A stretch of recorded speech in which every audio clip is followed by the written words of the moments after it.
Venezuela desde adentro. En uno de los momentos de mayor tensión en Venezuela por la amenaza de intervención estadounidense, Milenio ingresó al país sudamericano. Hoy en el estudio, Jorge Martínez con la primera entrega de su reporteo en campo. María Corina en Oslo. Ya es 10 de diciembre en Oslo, Noruega, donde se tiene programada la entrega del Premio Nobel de la Paz a la líder opositora venezolana María Corina Machado. No se ha confirmado si logró llegar para recibir el reconocimiento. Emboscada en Michoacán. Luego de la detención de 14 personas en Apatzingán, elementos federales fueron emboscados. Otro hecho violento en el estado en el que hay todo un plan de atención a la violencia, cuyo avance fue evaluado hoy en Palacio Nacional. Presuntos culpables. 2 integrantes de una familia del Estado de México fueron sentenciados a más de 17 años de prisión por un delito que no cometieron. Pruebas y videos desacreditan los cargos en su contra.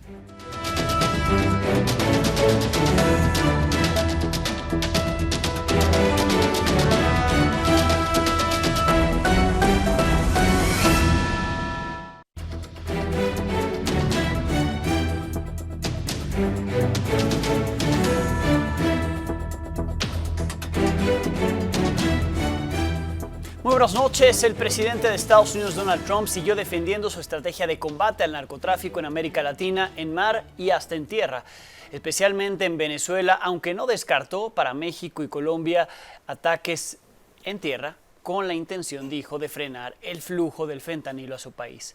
Así se lo dijo en una entrevista que dio a Dasha Burns, del medio estadounidense Político, cuando ella le preguntó sobre los ataques a más de 20 embarcaciones con más de 80 personas asesinadas desde el mes de septiembre. En esa misma entrevista, Trump insistió que los días de Nicolás Maduro como presidente de Venezuela están contados. Mencionó que su objetivo es hacer que se trate de manera correcta a los venezolanos. Could we see American troops on the ground in Venezuela? I don't comment on that. I wouldn't say that one way or the other. How far would you go to take Maduro out of office? I don't want to say that, but But you want to see him out? his days are numbered. What is your goal in Venezuela? What do you want to see with the actions that you're taking? Well, one goal is I want the people of Venezuela to be treated well, of whom live in the United States, to be respected. I mean, they were tremendous to me. They voted for me 94% or something. I mean, it's incredible. Estas declaraciones agravan la tensión en el país sudamericano, por el que hoy 2 aviones caza F-18 de la Fuerza Aérea de Estados Unidos sobrevolaron su espacio aéreo cerca de 40 minutos. La trayectoria de las aeronaves fue rastreada en tiempo real mediante la plataforma Flight Radar 24, donde fueron observados realizando maniobras sobre el lago de Maracaibo desde el interior del Golfo de Venezuela, pero tras ser detectados, los F-18 abandonaron el espacio aéreo venezolano.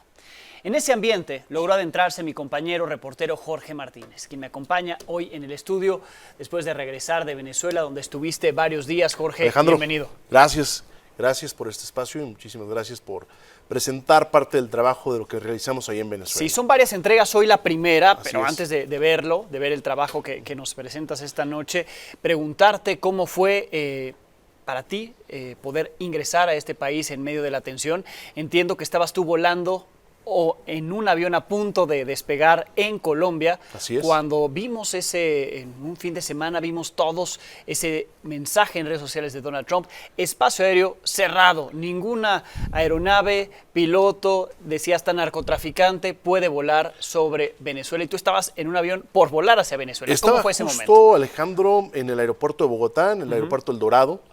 Ya faltaban cuestión de unos 30, 40 minutos para comenzar el abordaje, cuando a través de los trabajadores de la empresa Wingo, que es la aerolínea que estaba en ese momento operando junto con Copa, vuelos exclusivamente internacionales hacia Caracas, nos avisan que no había condiciones de seguridad para poder volar.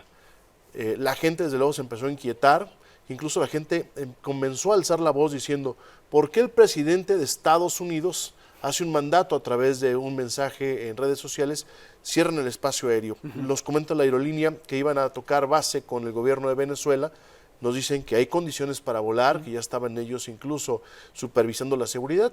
Abordamos la aeronave, hora y media después ingresamos a Venezuela, Caracas. Llegaste a Caracas. Veamos esta primera entrega que nos presentas hoy, justo lo que te encontraste, cómo fue ingresar, un ambiente tenso todavía, ¿no? Tenso, éramos pocos los extranjeros, en realidad hoy Venezuela no tiene turismo, solamente a lo mejor en la parte de Cúcuta, que es Colombia y Venezuela en la frontera, la gente que va y viene todos los días, pero es raro que alguien llegue a Caracas en estos momentos, ingrese como turista. Yo tuve la suerte de ingresar como turista, aunque íbamos a hacer otro tipo de actividades, pero nos permitió tener una radiografía de qué es lo que está viviendo en estos momentos la gente en Venezuela. Bien, pues esto es Venezuela desde adentro, primera entrega.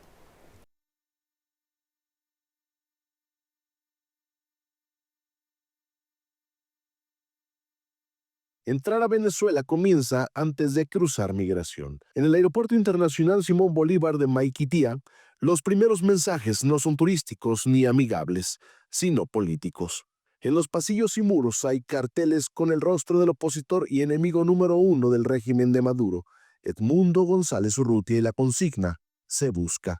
La tensión se siente desde el primer filtro. Los agentes de migración observan, analizan. Para ellos, todo extranjero es una amenaza intervencionista. Las preguntas son directas, repetitivas, sin cortesía. ¿A qué viene? ¿Dónde se hospeda? ¿Quién lo invitó? ¿Cuál es el motivo real del viaje? Tras una larga espera, el pasaporte regresa a manos del viajero. No hay sonrisas, tampoco malas caras. Es una concesión silenciosa, puede entrar, pero no se le olvide que está siendo observado. Salir de la terminal tampoco es cosa sencilla.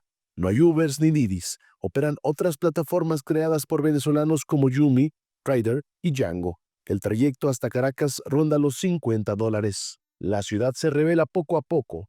Dos grandes edificios marcan el perfil urbano de una Caracas que habla de la añeja prosperidad.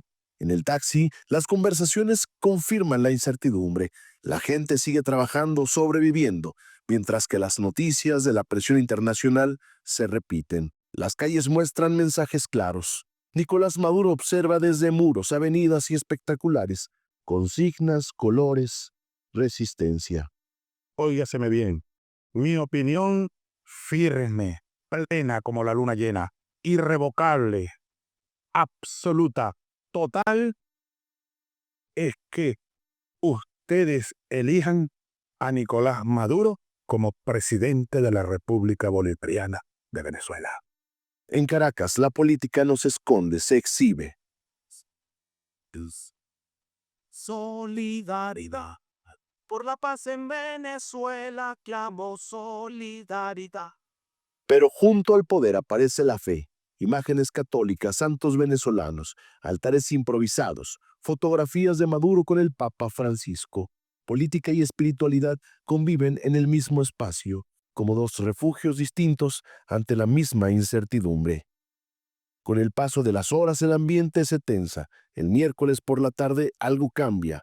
El GPS de la mayoría de los teléfonos celulares reportan fallas en Caracas.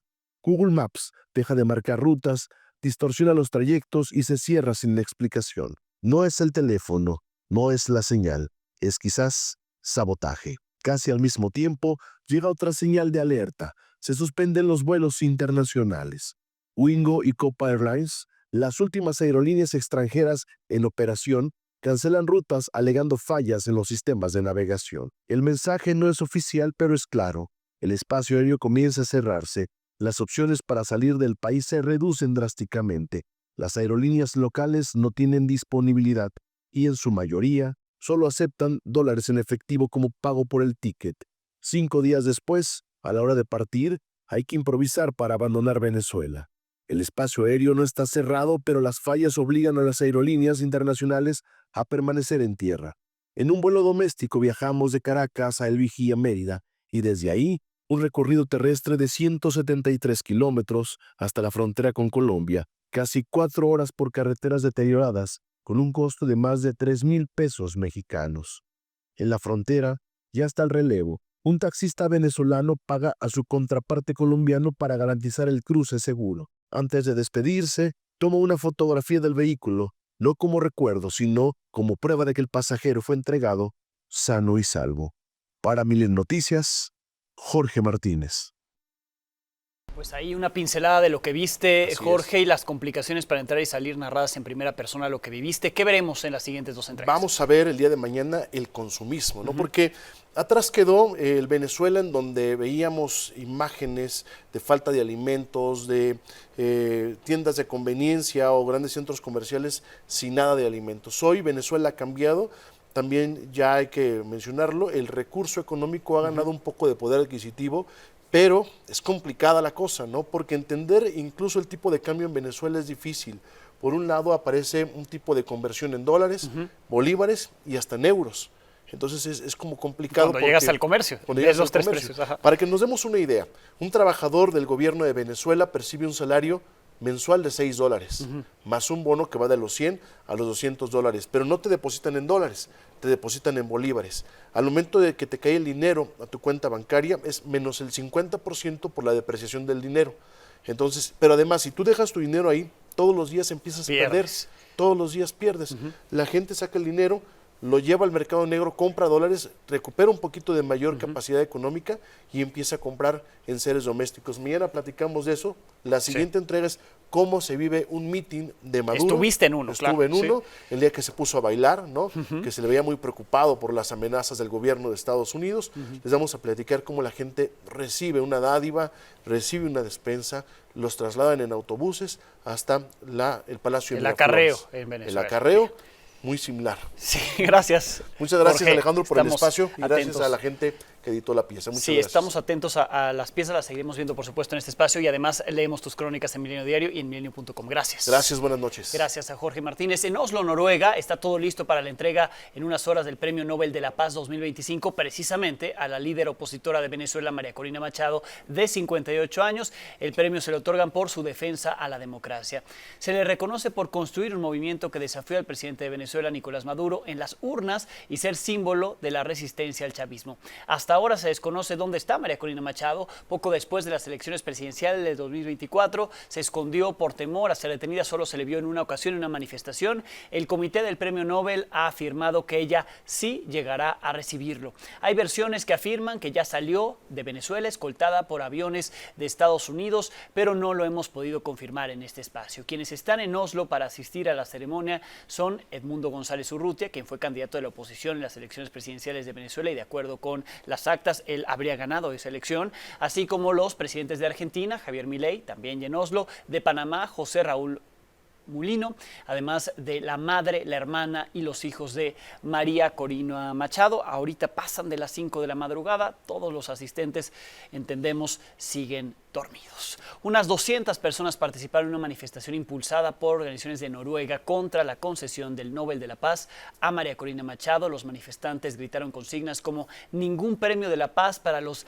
belicistas y Estados Unidos fuera de América Latina, delante de la sede del Instituto Nobel de Oslo. Ahí consideraron que Machado no representa paz, sino agresión militar, imperialismo e intervencionismo. El presidente de Venezuela, Nicolás Maduro, agradeció a las personas que protestaron allá en Oslo para pedir, así dijo, paz para su país y rechazar lo que describió como un Nobel sangriento. En información de México, en Michoacán, hoy se difundieron al menos 2 videos de la camioneta Dakota Negra, que fue utilizada como un coche bomba en el municipio de Coahuayán el fin de semana. De acuerdo con estas imágenes, el vehículo utilizó un cargamento de plátanos para esconder los explosivos que iban en la zona de la batea de la camioneta, al menos 2 horas antes de entrar al centro del municipio. Sobre la explosión, hoy el secretario de Seguridad, Omar García Harfuch, explicó las razones por las que, según él, el ataque del sábado frente a la Policía Comunitaria de Coahuayana no se puede tipificar como terrorismo. Argumentó que en el ataque no existió ningún objetivo político, ideológico, religioso o social. Son grupos delictivos, como ya lo mencionamos, es las células afines a Cártel Jalisco, Cártel de Tepalcatepec, Cárteles Unidos, y que también muchas veces han agredido a policías comunitarias que fueron reguladas en el 2016 más o menos, algunas de ellas. Estos son delitos de tráfico de armas, por eso la carpeta de investigación se inició en FEMDO, en tráfico de armas, acopio de armas. No es por terrorismo, como sabemos en la ley tanto mexicana como internacional, pues el terrorismo es para imponer objetivos políticos, ideológicos, religiosos o sociales. En este caso es específicamente, son actos criminales para ampliar sus actividades criminales, ya sea en territorio, trasiego de droga, rutas de trasiego de droga, ampliar más el narcomenudeo, extorsión, tráfico, minería ilegal, etcétera. Entonces va por delincuencia organizada. El tema de tipificar como terrorismo lo ocurrido en Coahuila fue motivo de disputa en el Senado. Oposición contra Morena y aliados. Aquí las declaraciones.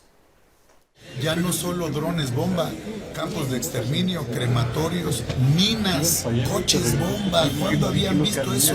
Eso es terrorismo de Estado, eso es terrorismo criminal. El crimen organizado está sembrando el terror en la gente, por eso está estipulado el tema del terrorismo.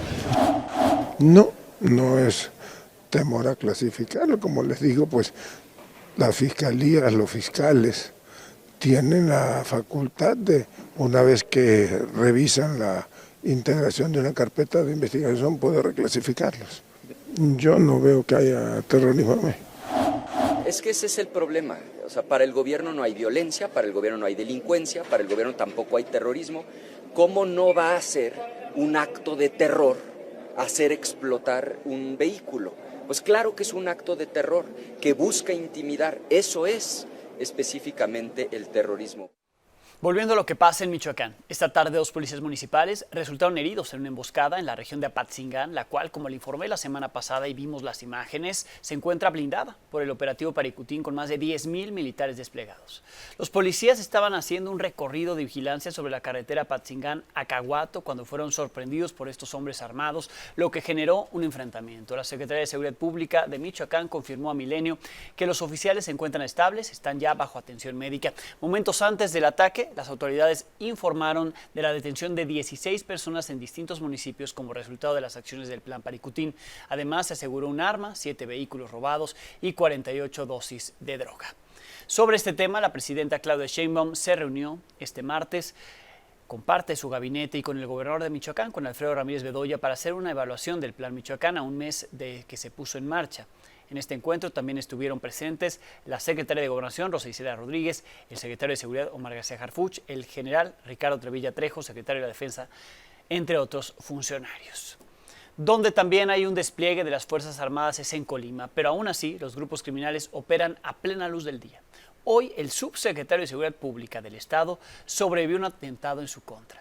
El funcionario se dirigía a sus labores cuando fue agredido al circular en la zona norte de la capital del estado. Aunque resultó herido, se encuentra estable y recibiendo atención médica. Por este caso ya hay una persona detenida aquí. Le hemos dado seguimiento a la violencia que se ha desatado en los últimos meses en esa entidad y que provocó el despliegue de 1,000 elementos de la Marina desde inicios del mes de noviembre. Los municipios con más casos violentos son Villa de Álvarez, Colima y Manzanillo. En el Estado de México, más violencia. Una familia fue asesinada a tiros adentro de su casa. Esto ocurrió en el municipio de Jaltenco. Los vecinos fueron quienes reportaron los disparos y cuando llegaron, los equipos de emergencia encontraron ahí los cadáveres de 4 personas. Tenían balazos en el cuerpo. El Ministerio Público ya investiga si el ataque está relacionado con una discusión dentro de la familia con un grupo de personas la tarde anterior. Y en Tijuana, otro hecho terrible. Un menor de edad sobrevivió a un ataque armado en el que le dispararon 50 veces. Se trata de un joven de 16 años, caminaba en calles de la colonia Sánchez Taboada cuando un par de hombres le disparó. Además de él, otra joven que pasaba por la zona también resultó herida. En los últimos meses se ha detectado que la colonia se ha convertido en una zona de reclutamiento de menores de edad por parte del crimen organizado.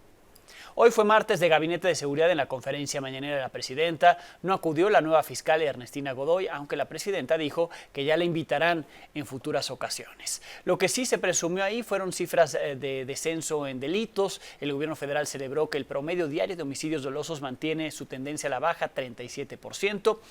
Esto en comparación con lo que ocurrió cuando la presidenta tomó el cargo. Es la comparativa, 37% abajo.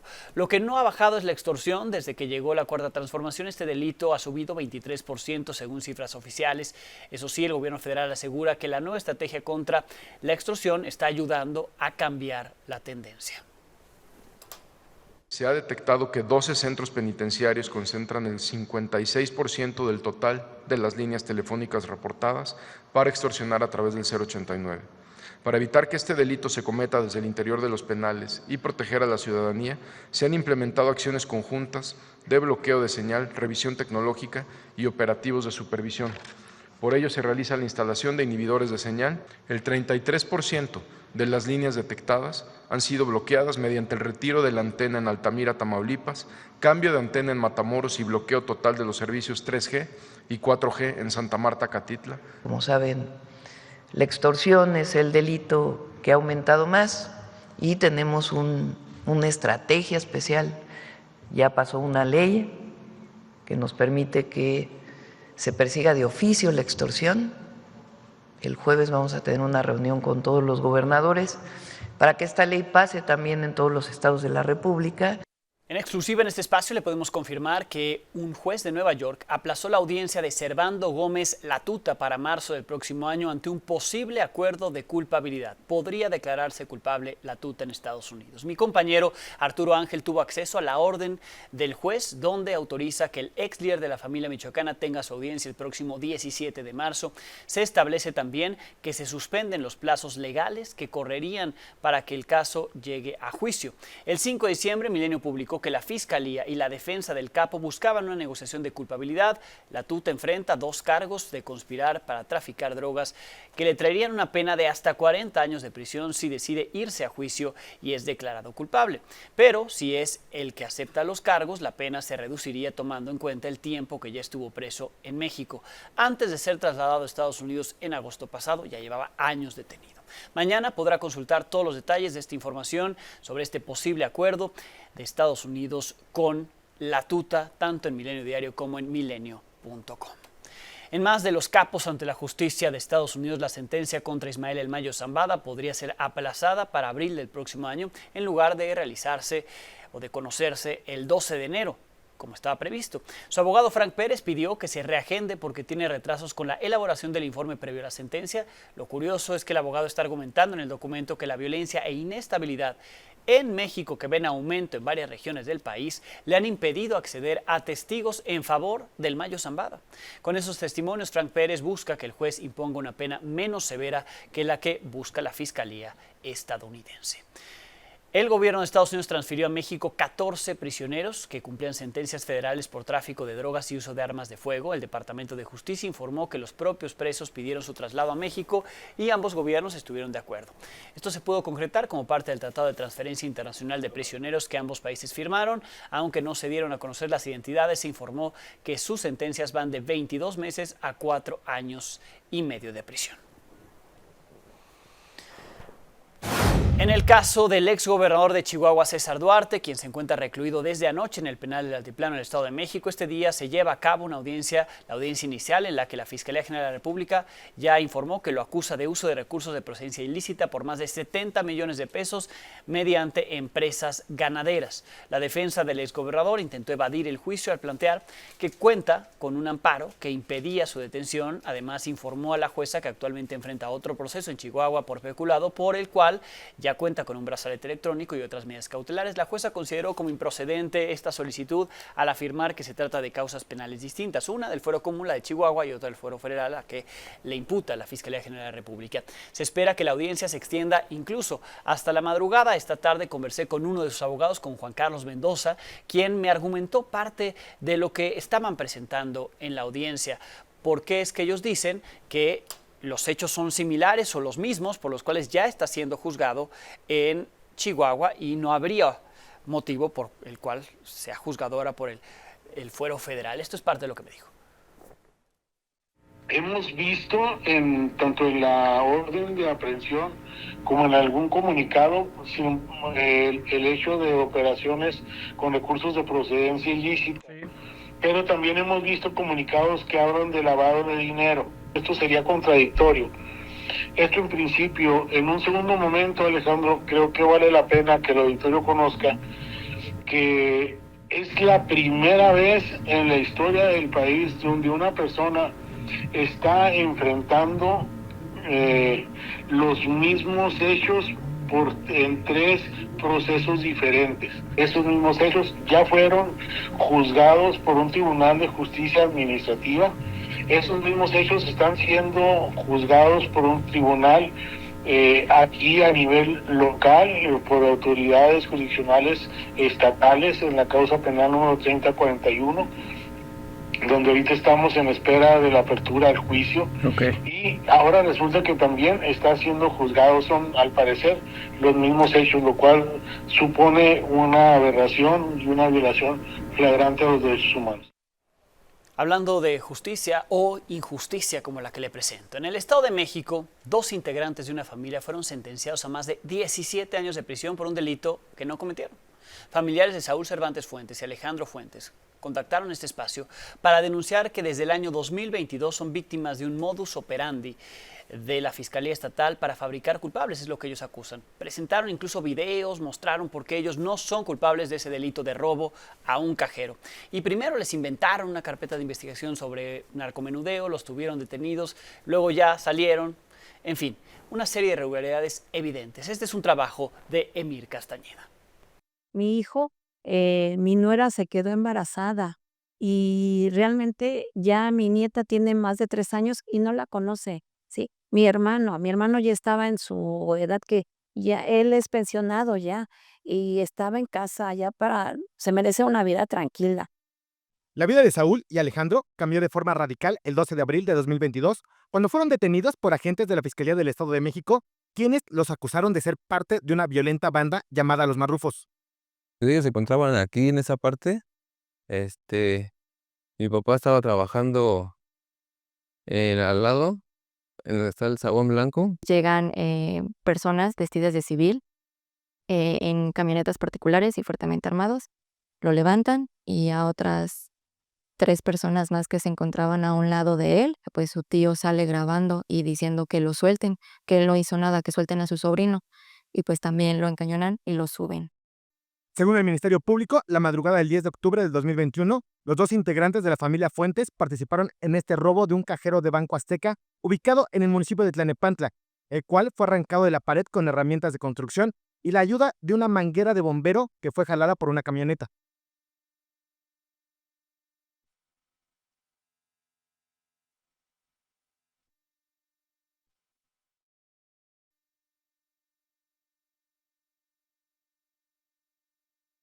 Sin embargo, la detención de Alejandro y Saúl no fue por el delito de robo, sino por una carpeta de investigación que se inició por narcomenudeo y en la que fueron incluidos con otros 3 hombres, también señalados como integrantes de la banda.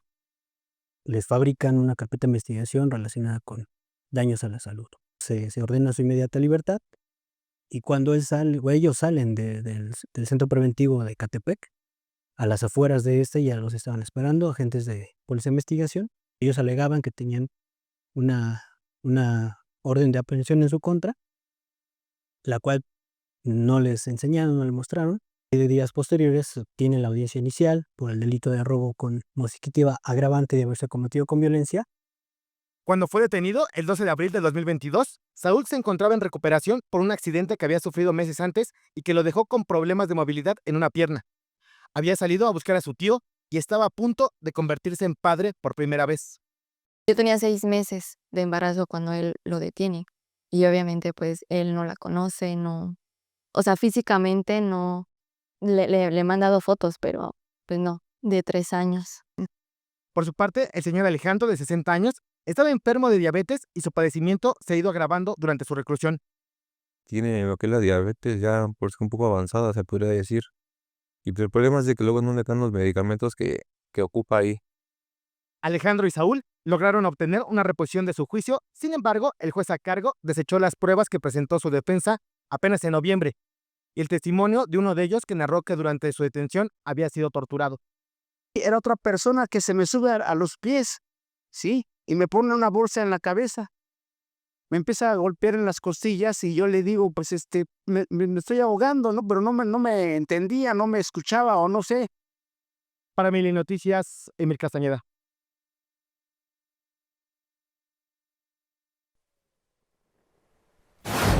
En información política en el Senado, hoy llamó la atención en el grupo parlamentario de Morena ver cajas llenas de grandeza. Sí, el nuevo libro del expresidente López Obrador, que presentó hace unos días en ese video que vimos, 50 minutos, desde su quinta allá en Palenque, Chiapas. Estas cajas fueron llevadas a las oficinas de los senadores de Morena cuando se les preguntó a algunos quién pompó, frase típica de López Obrador, o de dónde habían salido los ejemplares. Dieron distintas respuestas. Aquí parte de lo que dijeron. En términos estrictos de su bolsillo, no. Ahorita no. Necesito saber porque es que me están hablando de algo que no sé, déjenme ver y ya les platico. El respaldo al presidente López Obrador, el respaldo a nuestra presidenta Claudia Sheinbaum Pardo y el respaldo a nuestro movimiento. Es que algunas cajas tenían la tarjeta de Adán Augusto. Yo tengo 10 ¿Con qué dinero a mí se me lo adquirieron? regalaron, me lo regaló Adán Augusto. No sé a dónde llegaron porque no he ido a la oficina, si están ahí todavía no ha pasado. En este espacio nos pusimos a investigar, a preguntar. Fuentes de la bancada de Morena en el Senado nos dijeron esta tarde que la compra la había hecho el grupo parlamentario de Morena, que la cantidad de libros fue diferente para cada legislador y que iban a ser para darlos en territorio, mediante regalos, intercambios, hasta rifas con sus seguidores, simpatizantes, amigos y hasta sus propios familiares. Sin embargo, y aquí quiero decir que el grupo parlamentario habría pagado por los libros y cada senador iba a pagar sus propios libros de las cuotas que el grupo parlamentario les da. Y entonces se los iban a terminar cobrando. Bueno, Adán Augusto López, el coordinador de los senadores, salió más tarde a decir que no era un asunto de la bancada, que no era del grupo parlamentario, sino que era dinero de él, que él gastó y que era un regalo para sus compañeros senadores.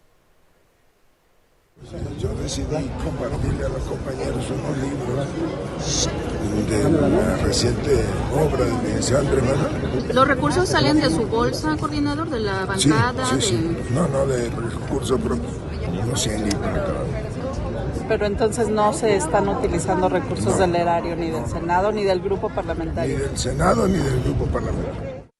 Pues ya los 67 senadores de Morena tienen que regalar esta Navidad.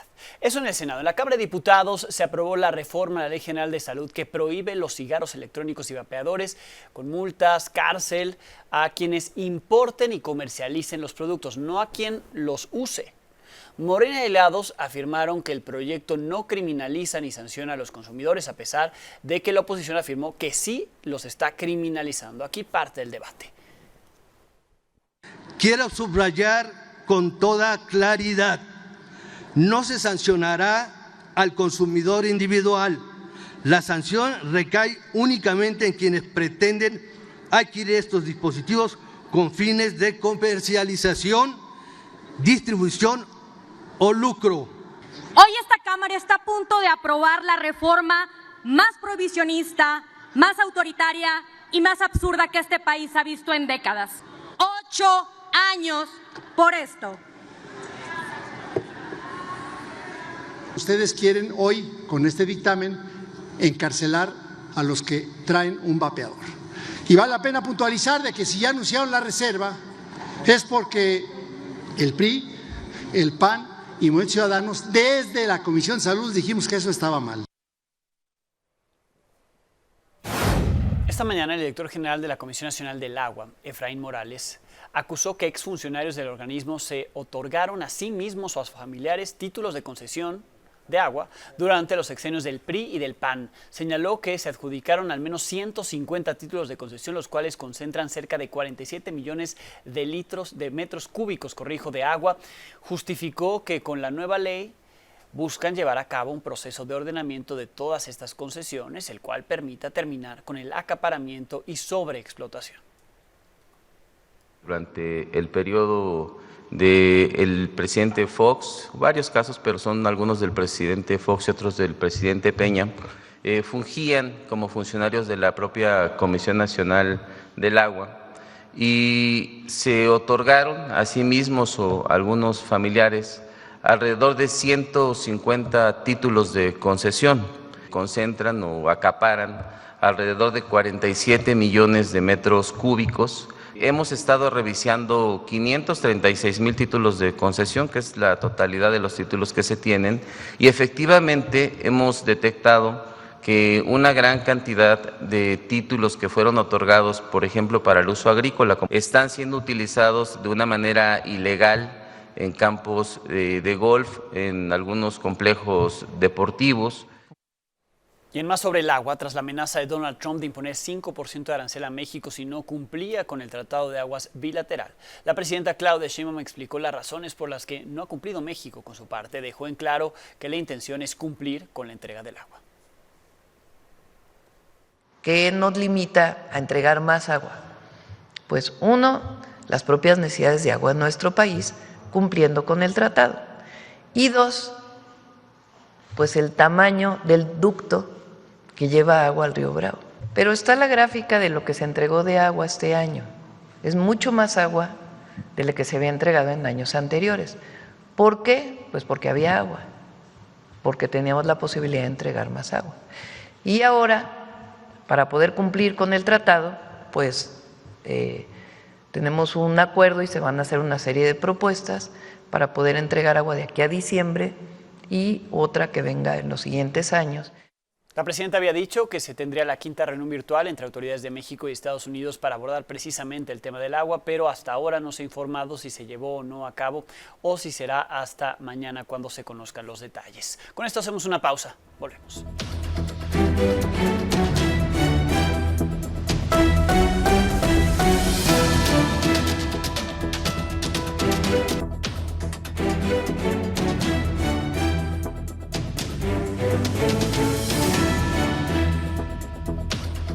En Honduras, con un avance del 99.4% del conteo de votos de la elección presidencial que fue el 30 de noviembre, el candidato del Partido Nacional, Nasri Asfura, continúa liderando 40.52% de los votos, seguido de Salvador Nasralla del Partido Liberal, 39.20%. La distancia entre ambos es de 42.000 votos, pero aún hay un gran número de actas pendientes de revisión por inconsistencia, según el Consejo Nacional Electoral, lo cual se hará frente a representantes de partidos políticos, observadores, así como de la empresa que audita este proceso. La presidenta de Honduras, Xiomara Castro, denunció una presunta intervención del presidente de Estados Unidos, Donald Trump, en las elecciones del 30 de noviembre en su país y que enfrenta un golpe electoral en curso, así lo consideró. Por ello, y debido a que dijo el proceso electoral estuvo marcado por amenazas y manipulación, su gobierno denunciará la situación ante organismos internacionales. El pueblo en estas elecciones ha sido sometido a coacción, chantaje, extorsión, trampas, fraudes, manipulación del TREP.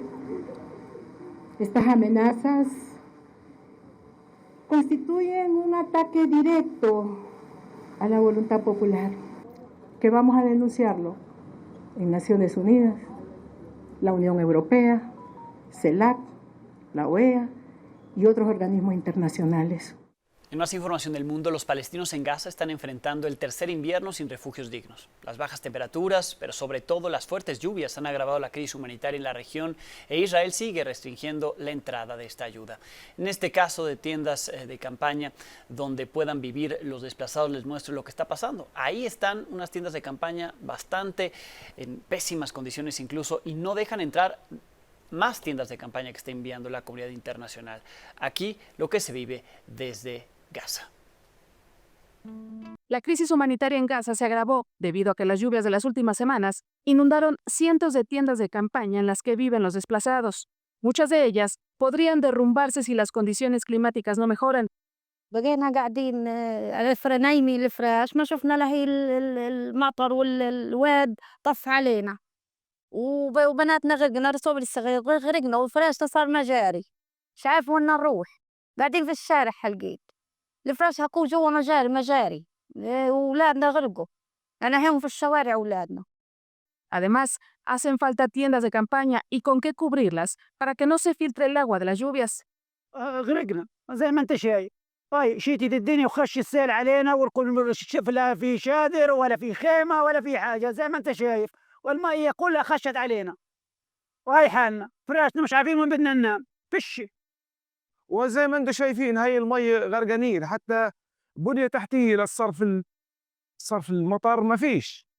يعني احنا قاعدين اجتهاد شخصي، ولكن احنا بنناشد الناس العظماء، الناس الأقوياء. Este sería el tercer invierno consecutivo que enfrentan los palestinos en Gaza, con bajas temperaturas y fuertes precipitaciones sin refugios dignos. y es que sus viviendas están destruidas por los bombardeos israelíes que iniciaron en octubre de 2023.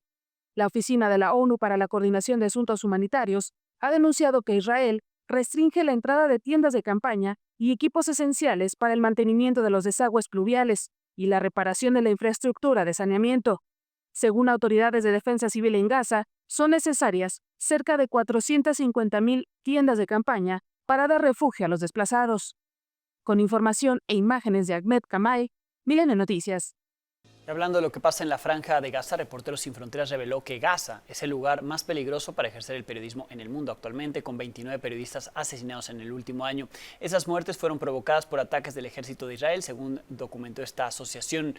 La cifra representa el 43% de los casos de asesinato de periodistas a nivel global. Y una noticia peor, México está en el segundo lugar. Sí, después de Gaza, México. 9 reporteros asesinados por el crimen organizado. 2025 se convirtió así en el año más mortífero para los periodistas desde el 2022, según Reporteros Sin Fronteras. Con esto nos despedimos. Mañana tendremos algo nuevo que contarle a las 22 horas.